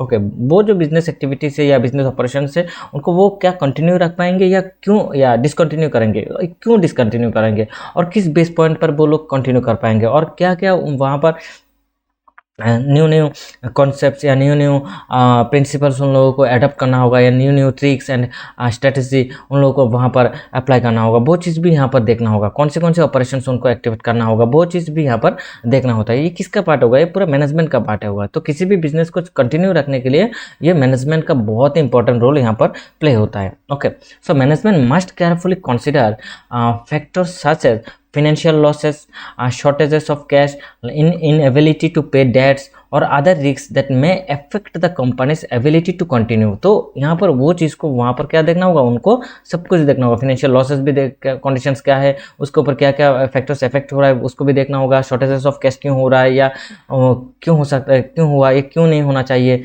हाँ उसको भी देखना होगा। ओके, इनएबिलिटी टू पे डेट्स, जो भी डेट्स है वो उसको क्यों हम लोग पे नहीं कर पा रहे, या मार्केट का पोजीशंस क्यों खराब हो रहा है, या मार्केट का जो सिनेरियो है, हम लोग का जो सिनेरियो है मार्केट में वो क्यों खराब हो रहा है। तो वो चीज़ भी देखना किसका पार्ट है, मैनेजमेंट का पार्ट है, बहुत ही इंपॉर्टेंट पार्ट है इसका ये। तो ऑलवेज मैनेजमेंट जो होगा ना, तो वहाँ पर क्या होना चाहिए, मैनेजमेंट को always advance, knowledgeable and good hearted peoples होना होगा, ठीक है। ऑलवेज याद रखना, किसी भी काम को करने के लिए गुड हार्ट पीपल्स होना होगा। तुम्हारे पास गुड हार्ट नहीं मीन्स इज दैट तुम बिजनेस को नहीं कर पाओगे, या किसी भी इंस्टीट्यूशन, किसी भी सेक्टर्स, किसी भी सोसाइटिकल फार्म को तुम नहीं चला पाओगे। Okay, so good heart is very important for running or for continue your business or for continue your funds. Okay, so if there is any significant uncertainty about the company's future survival, management must clearly mention and disclose this information in the financial statements. Okay, तो suppose मान लो कोई भी uncertainty about the company's future survival, okay future के बारे में कोई, तो मैनेजमेंट को यहाँ पर क्या होना होगा, क्लियरली मेंशन करना होगा, क्लियरली डिस्क्लोज करना होगा। ओके, कि उनका इन्फॉर्मेशन कहाँ पर, फाइनेंशियल स्टेटमेंट्स पर। तुमने सपोज मान लो तुमने देखा कि फाइनेंशियल पोजीशंस बहुत ही खराब है, कैश शॉर्टेज से, ओके डेट ठीक से नहीं पे कर पा रहा, और तुमने क्या कर दिया, एक फॉल्सिफिकेशन करके एक सपोज मान लो तुमने एक बैलेंस शीट, एक फाइनेंशियल रिपोर्ट बना के लोगों को दे दिया, और लोगों ने क्या किया, उसी बेस पॉइंट पर तो लोगों ने कि तुम्हारे ऊपर बहुत ज़्यादा पैसा इन्वेस्ट कर दिया। जैसे कि जो अभी जो चल रहा है इंडिया में, जो चल रहा है, जैसे कि 15 लाख करोड़ का जो स्कैम अभी तक, ये 100% अभी तक प्रूफ नहीं हुआ, बट ये जो मतलब ये जो स्कैम, ये स्कैंडल कह सकते हो, ठीक है ना, ये जो स्कैंडल हुआ तो क्यों हुआ, मतलब उन लोगों ने जो Rajesh exports, if I am not wrong, Rajesh exports I think. तो उन लोगों ने क्या किया भाई, उन लोगों का जो फाइनेंशियल रिपोर्ट्स है वहाँ पर उन लोगों ने पूरा गलत फाइनेंशियल रिपोर्ट दिखाया। सपोज मान लो किसी भी प्रोडक्ट का दाम है 1 रुपीज़, उस टाइम पर करंट प्राइस था 1 रुपीज़, बट उन लोगों ने कैसे दिखा दिया 97, 99%, 99 rupees, okay 97 rupees, 98 rupees, 99 rupees दिखा दिया। तो लोग मतलब इसका करंट वैल्यू है एक्चुअली 1 रुपीज़, बट लोगों को दिखा रहे हो कितना 99 रुपीज़, ओके मतलब 98 रुपीज़ ज़्यादा दिखा रहे हो। तो लोग तो यहाँ पर मतलब भाई ये तो इन्वेस्टमेंट, ये तो कंपनी जो है ना, ये इंस्टीट्यूशन जो है बहुत ही अच्छा चलेगा, तो लोग क्या दे देंगे यहाँ पर पैसा लगा देंगे भाई। बाद में तो एक्चुअल में लोग ने एक्सपेक्ट किया इसका जो प्राइस है वो 99 है, बट यहाँ पर क्या होगा एक्चुअल प्राइस कितना है, जब मार्केट में उसको बेचने जाओगे तो भाई इसको मिल रहा है कितना 1 रुपीज़, और तुमने उसी आइटम के लिए तुमने पे किया कितना, मतलब पे के कॉन्सेप्ट में देखो तो तुमने कितने में परचेस किया उसको 99 रुपीज़ में, 97 रुपीज़ में, 98 रुपीज़ में, बट तुम जब परचेस करने जा रहे हो मतलब उसको सेल्स करने जा रहे हो भाई इसका मार्केट वैल्यू कितना है 1 रुपीज़। तो ये यहाँ पर क्या हो रहा है, ये किसने ये किया, जो मैनेजमेंट है या जो पर्सन से जो अथॉरिटी से उन लोगों ने किया, फॉल्सिफिकेशन किया। तो उससे क्या होगा, इससे मार्केट का पोजीशन तो खराब होगा, इकोनॉमी खराब होगा, एंड देन तुम्हारा जो गुडविल है, तुम्हारा जो फर्म का गुडविल है वो भी क्या होगा, पूरा डैमेज हो जाएगा, और लोगों का बहुत नुकसान होगा। ठीक है, तो ये चीज़ ना हो इसके लिए लोग मतलब मैनेजमेंट का एक बहुत इंपॉर्टेंट रोल है, सब कुछ प्रॉपरली डिटेली डिस्क्लोज करना होगा, प्रॉपरली सब कुछ लोगों को दिखाना होगा जो इन्फॉर्मेशन हम लोग बनाएंगे। ठीक है, so this helps investors, creditors and other users of financial statements make inform decision. वो लोग डिसीजन ले पाएंगे। तुम 100% ट्रू एंड फेयर एक पिक्चर डालो, तो वो जो ट्रू एंड फेयर पिक्चर होगा उसी के बेस पॉइंट पर जो लोग क्रेडिटर्स होंगे या जो इन्वेस्टर्स होंगे या जो फाइनेंशियल इंस्टीट्यूशंस होंगे या जो भी बैंक्स होंगे, वो लोग उसी आधार पर, उसी जो इन्फॉर्मेशन, उसी बेस पॉइंट पर लोग क्या देंगे, तुमको पेमेंट करेंगे। ओके, मतलब तुम्हारे यहाँ पर लोन देंगे या तुम्हारे यहाँ पर इन्वेस्ट करेंगे। ओके, वो इंपॉर्टेंट है। तुमने मतलब मस्ट भी बिजनेस में फॉल्सिफिकेशन मत करना, कभी भी फ्रॉड वगैरह नहीं करना। फ्रॉड वगैरह बहुत ही खराब होता है। नॉट ओनली बिजनेस, किसी भी एक्टिविशन में, किसी भी काम में कभी भी फ्रॉड वगैरह नहीं करना चाहिए। ओके, टाइम लगेगा। सपोज मान लो तुम्हारा डाउनफॉल चल रहा है, बट ये नहीं कि भाई यहाँ पर तुम उसको नेगेटिवली मतलब डाउनफॉल चल रहा है उसको तुम यहाँ पर फॉल्सिफिकेशन करके फ्रॉड करके कुछ दिखा दिया, अलग से कुछ दिखा दिया, ऐसे मत करना। तो क्या हो जाएगा, खराब टाइम एक दिन कट जाएगा, बट गुड मतलब अच्छा टाइम आ जाएगा। ये तो बहुत ही होता है, अच्छा आ जाएगा। ठीक है, okay, if a company is facing continuous losses and is unable to repay its loans, management must disclose these problems in the financial statement because they may create doubt about the company's ability to continue as a going concern. Okay, मतलब ये जो मतलब कोई भी business को मतलब they are facing losses, continuous losses, तो वो उसको डिस्क्लोज करना होगा। तो देन लोगों को पता चलेगा भाई ये बिजनेस क्या होगा, आगे जाके बंद हो सकता है, तो यहाँ पर पैसा ना लगाना अच्छा होगा या क्रेडिट देना अच्छा नहीं होगा। क्यों, इसका कंडीशंस भी अच्छा नहीं है। ये चीज़ बहुत ही इंपॉर्टेंट है। तो ये जो इसका जो रेस्पॉन्सिबिलिटी, किसका रेस्पॉन्सिबिलिटी होगा, मैनेजमेंट का रेस्पॉन्सिबिलिटी होगा। ओके, सो लाइक एग्जांपल्स हम लोग देखें, कुछ applications of going concern assumptions के कुछ एग्जांपल हम लोग देख सकते हैं। Suppose A company purchase machineries for ₹5 lakh and the useful life of the machine is 10 years. Okay, उन लोगों का एक्सपेक्टेशन है भाई जो मशीन उन लोगों ने परचेज किया उसका जो यूजफुल लाइफ है होगा वो 10 ईयर्स तक। ओके, जस्ट उनका expectation से। So under the going concern assumption, the company does not consider the entire cost of ₹5 lakhs। Okay, उसको एक साल में क्या नहीं करेंगे, 5 लाख को एक साल में कंसिडर नहीं करेंगे as an expense in the first year because it expects use of machine for many years to generate revenue. मतलब ये मशीन्स का जो 5 लाख का जो कॉस्ट है या एक्सपेंसेस है उसको एक साल में नहीं दिखाएंगे भाई, इसको ये उन लोगों का जो रेवेन्यू है मतलब उनका रेवेन्यू के लॉन्ग टर्म तक है ना, मतलब इसका जो मशीन्स का जो लाइफ टाइम है वो लॉन्ग टर्म तक है। तो वो उसी लॉन्ग टर्म के अकॉर्डिंग पर, उसी के बेस पॉइंट पर वो लोग क्या करेंगे, इसको कॉस्ट को रिकॉग्नाइज करेंगे। Okay, so instead the cost of the machine is spread over its useful life through depreciation। कैसे, थ्रू डेप्रिसिएशन। सो लाइक जैसे कि देखो कॉस्ट ऑफ मशीन कितना था 5 लाख और यूजफुल लाइफ कितना है 10 ईयर्स। तो एनुअल डेप्रिसिएशन कितना होगा 5 lakh divided by 10, so it becomes 50,000। So per year कितना डेप्रिसिएशन होगा 50,000 पर ईयर, 50,000 डेप्रिसिएशन होगा। मतलब इसी डेप्रिसिएशन को पर हर साल हम लोग क्या करेंगे, जो हर साल जो रेवेन्यू होगा वहाँ पर हम लोग क्या करेंगे, इसको रिटर्न अप करेंगे हर साल 50,000 करके हम लोग क्या करेंगे एसएलएम पर। ये कौन सी मेथड होगा? Straight line method. जब तुम लोग डेप्रिसिएशन का चैप्टर पढ़ोगे, न्यूमेरिकल्स करोगे, तब पता चलेगा स्ट्रेट लाइन मेथड से होता है। इसी स्ट्रेट लाइन मेथड्स में मतलब हर साल कितना रिटर्न अप करेंगे हम लोग? 50,000 करके हैं। फर्स्ट ईयर हम लोग 5 लाख को रिटर्न अप नहीं करेंगे, इसको 50,000 करके हर साल क्या करेंगे? रिटर्न अप करेंगे। और WDV में अलग से होता है, हर साल इसका अलग अलग वैल्यू आएगा। Okay, so therefore the company will charge only 50,000 as a depreciation expense every year for 10 years. कितना साल के लिए? 10 ईयर्स के लिए। तो this treatment is possible because accounting assumes that the business will continue operating in the future and will receive benefits from using machinery. Okay, जब मतलब ये जो मशीन्स वो लोग यूज़ करेंगे तो उससे उन लोगों का क्या होगा? वो लोग मतलब उन लोगों का एक एजम्पशन से भाई ये कंटिन्यू रहेगा। ओके, कंटिन्यूटी, इसका जो ऑपरेशन होगा वो कंटिन्यूटी रहेगा। Okay, so if the company was expected to close immediately the machinery would not be depreciated over 10 years.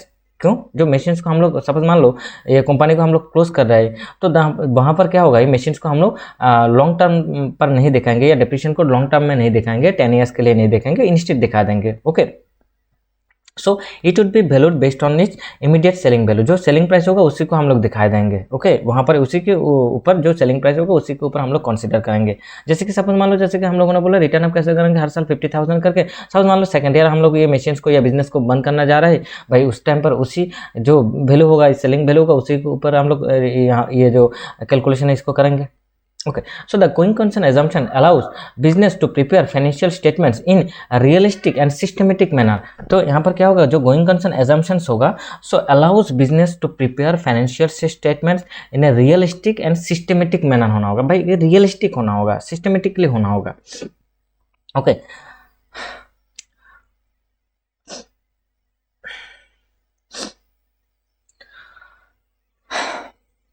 Next ये और एक क्यों when the assumption is invalid. कब कब ये एजम्पशन जो है ना, जो गोइंग कंसर्न एजम्पशन है वो इनवैलिड होता है, वो हम लोग देखेंगे अभी।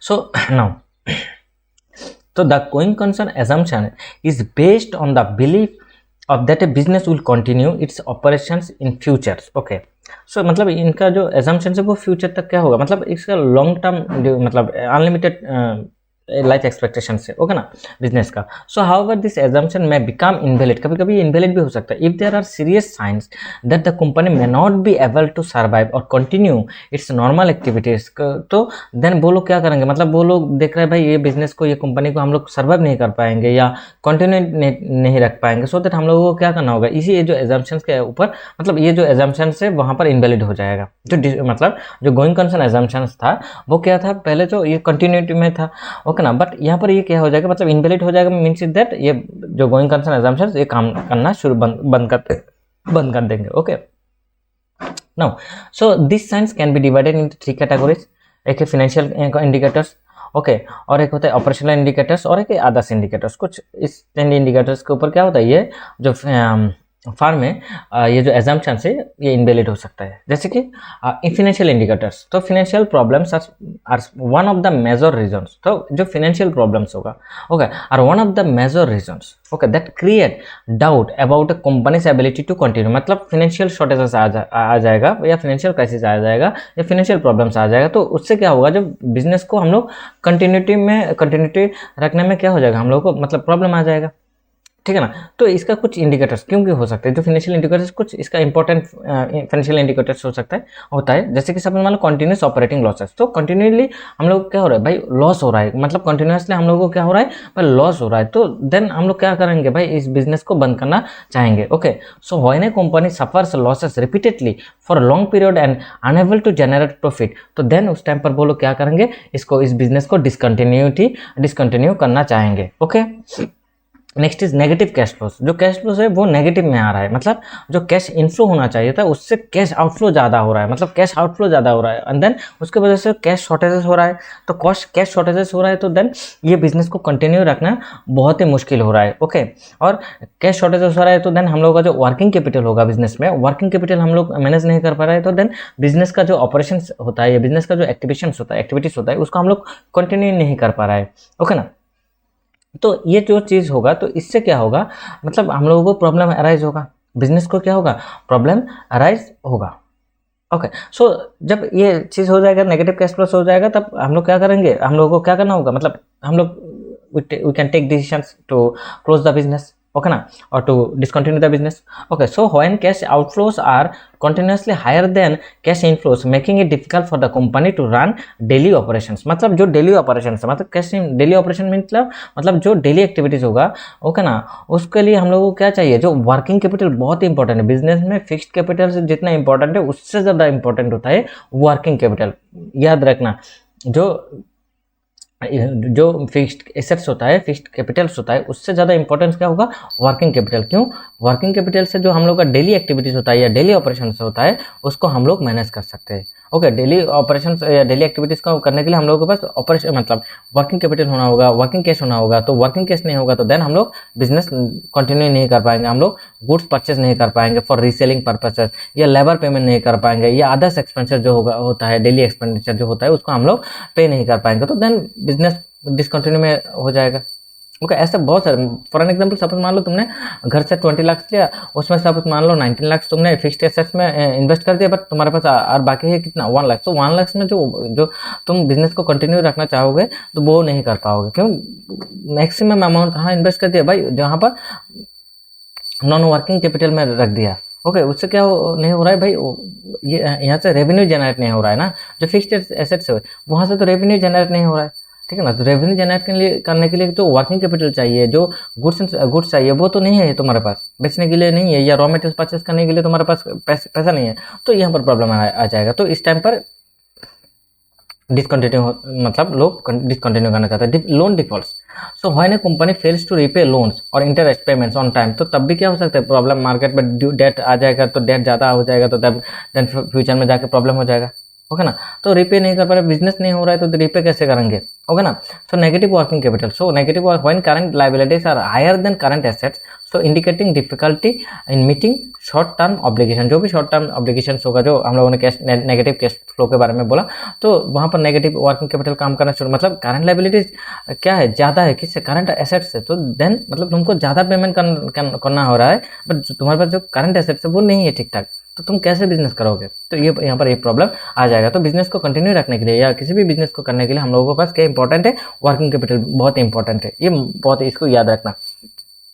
Failure to pay creditors, so when the company is unable to pay suppliers, employees or other creditors on time, जो जो failure to पे क्रेडिटर, जो क्रेडिटर्स होता है, जो बैंक्स होता है, जो फाइनेंशियल इंस्टीट्यूशन होता है, उनसे जो हम लोगों ने क्रेडिट लिया या लोन लिया या डेट लिया, तो उनको हम लोग नहीं रीपे कर पा रहे हैं, या एम्प्लॉयज़ को हम लोग ठीक से पेमेंट नहीं कर पा रहे, सैलरी या वेजेस हम लोग ठीक से नहीं दे पा रहे, तो देन जो सप्लायर्स है उनको हम लोग ठीक से जो पेमेंट नहीं कर पा रहे, तो देन क्या हो जाएगा, वो लोग क्या सप्लाई करना बंद, मतलब रखेंगे हम लोगों के साथ, नो, वो लोग सप्लाई नहीं करेंगे। एम्प्लॉयज़ क्या भाई, एम्प्लॉय को सैलरी नहीं दे रहा है भाई, एम्प्लॉय सैलरी नहीं देंगे, ठीक से पेमेंट नहीं करेंगे, तो वो एम्प्लॉय वहाँ पर क्या तुम्हारे यहाँ पर काम करेंगे क्या, हाँ, तो उसका जो फैमिली है वो कैसे चलाएंगे, ठीक है ना, 1 महीने 2 महीने तक काम करेंगे। ओके, देन कंटिन्यूसली वो देख रहे हैं भाई ये फार्म का पोजीशन खराब है, तो देन वो क्या कर देंगे, वहाँ से रिजाइन दे देंगे, ओके ना, छोड़ के अदर्स एरिया में चले जाएंगे। So other creditors on time, so okay, so for an example, if a company continuously makes losses, does not have enough cash to pay its debt, so there may be serious doubt about its ability to continue as a going concern। okay, ये going concern का main जो invalid indicators है, ये इसमें से जो financial indicators है, ये एक इंडिकेटर्स है। नेक्स्ट चीज, ऑपरेशनल इंडिकेटर्स। तो ऑपरेशनल जो हम लोग डे टू डे जो ऑपरेशन करते हैं, जो बिजनेस करते हैं, उसी को। Okay, operational problems can also create uncertainty about the future of a business. Some operational indicators include loss of key management. Okay, so loss of key management, जो management का जो, मैं तो बार बार बोल रहा हूँ भाई, उनका बहुत ही इंपॉर्टेंट है। So losing important directors, okay, important director जो है, या एम्प्लॉय से, या मैनेजर से, या स्किल्ड एम्प्लॉय, जो स्किल्ड एम्प्लॉय, इसको तुम लॉस, मतलब तुम्हारा जो नेगेटिव कॉन्सेप्ट है, या तुम्हारा जो नेगेटिव प्लान है, नेगेटिव एक्टिविशन से, तो उससे क्या होगा भाई, कोई लोग, कोई जो इंपॉर्टेंट डायरेक्टर्स होता है, या कोई इंपॉर्टेंट मैनेजर से, या कोई इंपॉर्टेंट स्टाफ एम्प्लॉय से, वो यहाँ पर नहीं, मतलब वो क्या कर रहा है, छोड़ दे रहा है जॉब, तो देन तुम्हारा क्या हो जाएगा, प्रॉब्लम अराइज हो जाएगा। कभी कभी लोग क्यों आते हैं, सपोज मान लो तुम्हें एक इंस्टीट्यूशन, तुम एक कॉलेज में हो, तो कॉलेज में हम लोग क्यों जाते हैं, कभी कभी जो किसी भी इंस्टीट्यूशन में हम लोग क्यों जाते हैं भाई, उस इंस्टीट्यूशन में जो सर है या मैडम है वह, या उनका जो आउटपुट रिजल्ट है वो बहुत ही बढ़िया है, तो लोग वहाँ पर क्या करना चाहते हैं भाई, वहाँ पर जाके पढ़ेंगे। ओके, बट उसी एम्प्लॉय, उसी स्टाफ, उसी टीचर्स नहीं है, तो लोग क्यों जाएंगे वहाँ, डिसकंटिन्यू करेंगे ना। तो who are essential for running the business. तो यहाँ पर जो मैनेजमेंट है ऑपरेशनल एक्टिविटीज़ को देखने के लिए, तो मैनेजमेंट को बहुत ही, यहाँ पर मैं बार बार बोलता हूँ कि मैनेजमेंट बहुत ही इंपॉर्टेंट रोल प्ले करता है किसी भी सेक्टर्स के लिए, किसी भी इंस्टीट्यूशन, किसी भी बिजनेस के लिए। तो वहाँ पर उनको मतलब जो उनका जो आकान है सब कुछ मतलब खुला रख के देखना होता है। ओके, तो नहीं तो तुमको देखना होगा भाई तुम्हारे बिजनेस के लिए कौन एसेंशियल है, इसको छोड़ देगा तो देन तुम्हारा क्या हो जाएगा, बिजनेस क्या हो जाएगा, और बिजनेस खत्म हो जाएगा तो तुम क्या करोगे। ओके, तो ये बहुत ही इंपॉर्टेंट रोल प्ले करता है यहाँ पर। लॉस ऑफ मेजर मार्केट और customers, if a company losses its main customers और market share, its failure to income may be affected. So suppose मान लो लॉस ऑफ मेजर मार्केट और कस्टमर्स, तुमने मेजर एरिया छोड़ दिया, मतलब खो दिया, या ओके, और कस्टमर्स तुम्हारा प्रोडक्ट नहीं ले रहा है, ओके, और वो कस्टमर्स अदर्स एरिया में अदर्स प्रोडक्ट में शिफ्ट हो रहा है, तो देन तुम्हारा क्या हो जाएगा भाई, प्रॉब्लम से अराइज होगा। ओके, इनकम जनरेट नहीं होगा। Okay, so if a company losses its main customer, जो जो मेन कस्टमर्स होता है उसको खो दिया किसी बैड गुड्स के वजह से, या बैड सर्विसेज के वजह से, या कोई भी बैड हॉस्पिटलिटी की वजह से, या किसी भी कारण वो उसने क्या कर दिया, छोड़ दिया, मतलब वो कस्टमर छूट गया, तो देन यहाँ पर क्या हो जाएगा, या किसी भी मार्केट वो छूट गया, मतलब उसको उसने खो दिया, तो देन वहाँ पर ये क्या हो जाएगा, प्रॉब्लम अराइज हो जाएगा। ओके ना, तो इसका जो फ्यूचर इनकम जनरेट होना चाहिए था फ्यूचर में वो बंद हो जाएगा।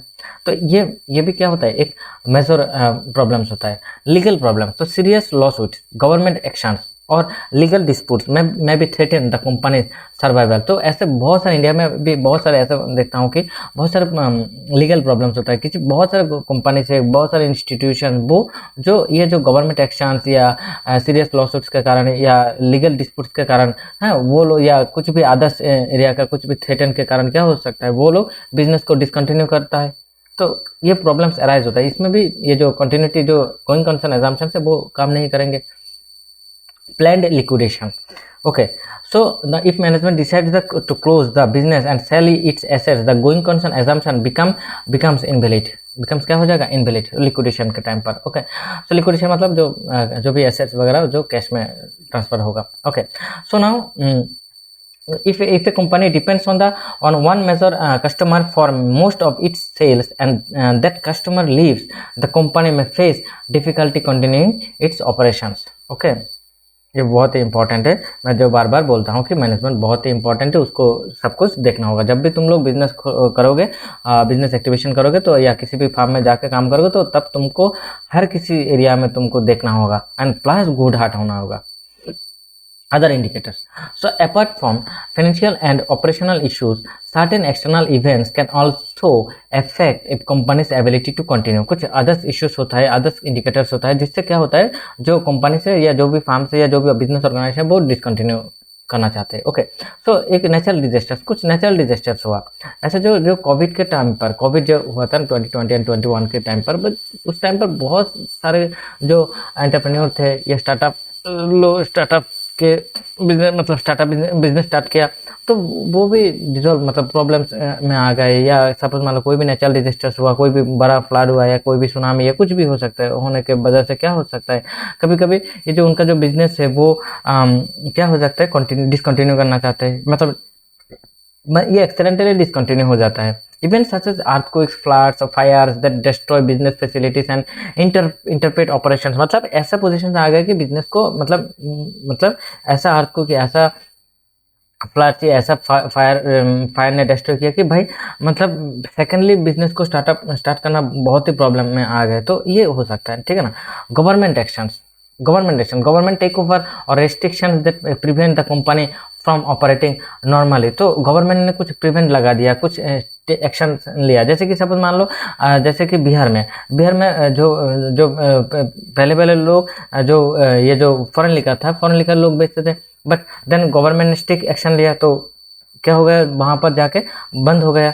तो जो बिजनेसमैन थे, हाँ, फॉरेन लीकर बंद हो गए, तो जो जो बिजनेसमैन थे वहाँ पर उनका जो उन्होंने जो बिजनेस शुरू किया था वो खत्म।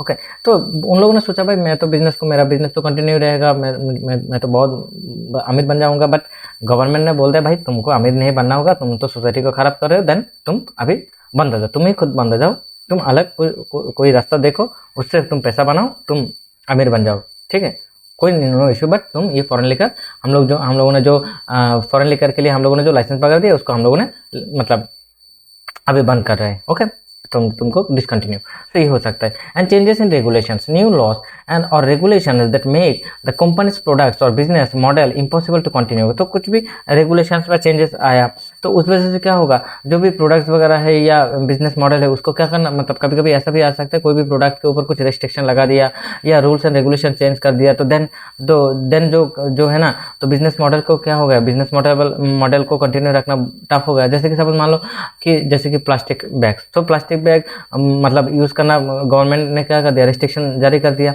ओके ना, तो क्या होता है, क्योंकि भाई एनवायरनमेंट के ऊपर बहुत ही हार्म इफेक्ट होता है, तो ये चीज़ ना हो इसके लिए गवर्नमेंट ने बंद कर दिया। तो सपोज मान लो तुमने प्लास्टिक पैकेट के ऊपर तुमने कंपनी खोला, एक फार्म खोला, प्लास्टिक बनाते हो, तो देन तुम्हारा ये बिजनेस क्या हो गया, बंद हो गया। ओके ना, सो ये हो सकता है। सो if a new government regulations completely bans a company's main product and the company may no longer be able to operate successfully, जो मेन प्रोडक्ट है उसके ऊपर ही क्या कर दिया भाई, रेस्ट्रिक्शन जारी कर दिया गवर्नमेंट ने, तो देन तुम कैसे बिजनेस को कंटिन्यू रख पाओगे।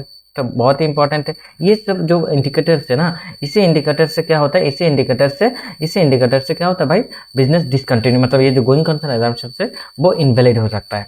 Okay, next is auditors responsibility. जो ऑडिटर्स का रेस्पॉन्सिबिलिटी ये गोइंग कंसर्न एजम्पशंस के ऊपर क्या है, ओके, इसको भी हम लोगों को देखना होता है। कभी कभी एग्जाम में भी आता है कि ऑडिटर्स रेस्पॉन्सिबिलिटी है क्या होता है कि गोइंग कंसर्न एजम्पशंस के ऊपर, तो यहाँ पर ऑडिटर्स का भी एक रेस्पॉन्सिबिलिटी होता है, वो बताते हैं भाई कि तुम्हारा जो बिजनेस है इसको तुम कंटिन्यू नहीं कर पाओगे। So when there are serious doubts about a company's ability to continue as a going concern, auditors must evaluate the situation carefully। वो जो ऑडिटर्स होता है वो क्या करते हैं, वो पूरा आके आराम से देखते हैं ये कंटिन्यू कर पाओगे या नहीं कर पाओगे, उसका एक रेस्पॉन्सिबिलिटी है। ओके, वो रेस्पॉन्सिबिलिटी मतलब तुमने हायर किया इसको, ये एक्सटर्नल बॉडी होता है, एक्सटर्नल पार्ट होता है, बिजनेस का मेन पार्ट नहीं, ये एक्सटर्नल पार्ट होता है, ठीक है, उसको तुमने हायर किया, तुमने बोला भाई ये जो मेरा फार्म है इसको क्या कर भाई, इसका हालत तो देखो, ये इसको क्या हम लोग कंटिन्यू कर पाएंगे या नहीं कर पाएंगे, थोड़ा एवलुएट करके, थोड़ा कैलकुलेट करके तो मुझे दिखाना, एक रिपोर्ट बना के मुझे दिखाना। Okay, so if significant uncertainty exist, so the auditor issues A modified audit opinion, तो वो ऑडिट ओपिनियन देंगे जिसको हम लोग कहते हैं going concern opinion. Okay, so going concern opinion and क्यों देंगे भाई, जो दिस इंफॉर्मेशन इज वेरी, क्यों देंगे देखो, to inform users of financial statements about the possible risk और नॉट, वो दिखाएंगे यहाँ पर। Okay, so this information is very important for investors, lender जो लैंडिंग करते हैं पैसे का, हाँ, creditors, because it helps them decide whether they should invest money, provide loans और continue business relationship with the company और नॉट। ये जो चीज़ है ना, ये चीज़ कहाँ से मिलता है, जो ऑडिटर्स रिपोर्ट होता है उससे हम लोगों को मिलता है, जो क्रेडिटर्स से या इन्वेस्टर्स होता है या जो लैंडर्स है उनको यहाँ से रिपोर्ट मिलता है। तो ये भी रोल प्ले करता है, बहुत ही रोल प्ले करता है कहाँ पर, गोइंग कंसर्न एजम्पशन के ऊपर। ओके, इसका भी रेस्पॉन्सिबिलिटी, इसका मीन्स इज दैट ऑडिटर्स का। So now, the going concern assumption is not only an accounting concept but also an important tool for assessing the future stability and or reliability of a business। तो इससे जो going concern assumption is not only accounting concept, ये क्या होगा, इससे हम लोग assess कर सकते हैं कि भाई फ्यूचर स्टेबिलिटी, क्या एसेस कर सकते हैं भाई, फ्यूचर स्टेबिलिटी, हम लोग का जो बिजनेस है उसका फ्यूचर स्टेबिलिटी हम लोग देख सकते हैं। एंड एज वेल एज ये रिलायबिलिटी ऑफ बिजनेस, इसके बाद रिलायबिलिटी भी हम लोग चेक कर पाएंगे। मतलब ये बहुत ही इंपॉर्टेंट एक एजम्पशन से गोइंग कंसर्न एजम्पशन, जो बिजनेस के लिए, बिजनेस को कंटिन्यू रखने में हम लोगों को बहुत ही क्या करते हैं, हेल्प करते हैं। ओके, अच्छा, यहाँ पर briefly going concern assumption. Okay, okay, और यहाँ पर लास्टली एक कुछ नहीं है, जस्ट जो एक ब्रीफली मतलब जो हम लोगों ने डिस्कस किया उसका एक ब्रीफ एक्सप्लेनेशन है। तो क्या है, the going concern assumption states that business enterprise will continue its operation for an indefinite period and will not be liquidated or closed down in the near future। तो वही जो हम लोगों ने बताया कि भाई ये उनका जो इंडिफिनाइट पीरियड होता है एंड देन लिक्विडेशन जो उनका मन है वो नियर फ्यूचर में हम वो लोग नहीं करना चाहते, ठीक है, वो कंटिन्यू करना चाहते हैं, उसी को हम लोग क्या कहते हैं, गोइंग कंसर्न एजम्पशंस कहते हैं। Okay, this assumption allows accountants to record assets at their cost and spread expenses over several accounting periods rather than charging them immediately। Okay, importance क्या है, if a business is expected to continue operating, its assets can be used to generate future income। okay ना, future income generate होगा या नहीं होगा इससे जान पाएंगे। therefore assets are valued based on their usefulness and in business rather than their immediate sale value। तो cell value के ऊपर नहीं देखेंगे, बट जो बिजनेस जो एसेट्स है उसका यूजफुल क्या टाइम क्या होगा, मतलब ये कब तक हम लोग इसको यूज कर पाएंगे, वो चीज़ यहाँ पर वो लोग देखते हैं। ओके, नेक्स्ट जैसे कि फीचर्स, इसका कुछ फीचर्स होता है जैसे कि business is assume to continue indefinitely. तो एक एजम्पशन होता है भाई बिजनेस को क्या होगा, कंटिन्यूसली इंडिफिनिट होगा। And then assets are valued at cost rather than liquidation value. यहाँ पर लिक्विडेशन वैल्यू मतलब सेल्स वैल्यू के ऊपर नहीं देखेंगे, लिक्विडेशन वैल्यू का और दूसरा नाम क्या है, सेल्स वैल्यू। सेल्स वैल्यू नहीं देखते, कौन से देखते हैं, कॉस्ट वैल्यू। कॉस्ट वैल्यू मतलब जो ओरिजिनल कॉस्ट होता है या हिस्टोरिकल कॉस्ट होता है वो उसको देखते हैं।